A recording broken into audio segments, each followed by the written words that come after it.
Кудайдын чакырыгы 6-июнь.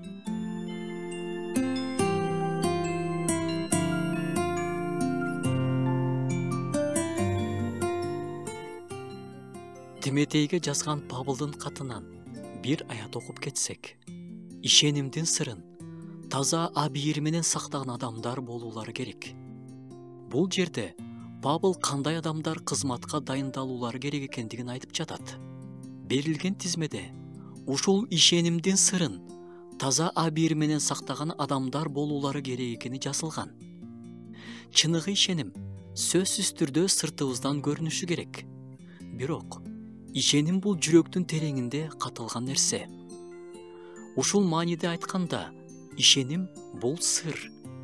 Ишеним көрүнбөгөн Кудай менен адамдардын ортосундагы байланыштын негизи. Ал негизди сактоо керек. Ал таза абийирде гана сакталат. Тамак аштарды биз үйдө керектүү шарттарда сактайбыз. Мисалы сүт азыктарын биз муздаткычта сактайбыз. Унду кургак жерде сактайбыз. Ал эми ишенимди болсо таза абийирде сакташыбыз керек.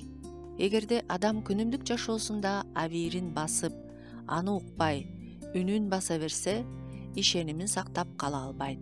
Чөмүлүү аркылуу келишим түзүп жаткан ишенүүчү Кудай алдында таза абийир менен жашоого убада берет. Чөмүлдүрүү алып жаткан адам эч качан күнөө кетирбейм, руханий өсөм деп убада бербейт. Таза абийир менен жашоого убада берет. Таза абийир менен жашаган ишенүүчү күнөө кетирип алса да, кууланып, жашырып, Кудайдын алдында актанып шылтоо издебейт. Башкаларды күнөөлөп баштабайт. Таза абийир менен жашоо бул Кудайдын алдында, өзүнүн алдында жана адамдардын алдында чынчыл болуу. Ошентип ишенимди биз таза абийирлерибизде сактайбыз. Эгерде абийир булганып, бузулуп баштаса, ишенимибиз коркунучта. Элчи Павыл ушул убакка чейин таза абийир менен Кудайдын алдында жашап жатам деп бир нече жолу жазып кеткен.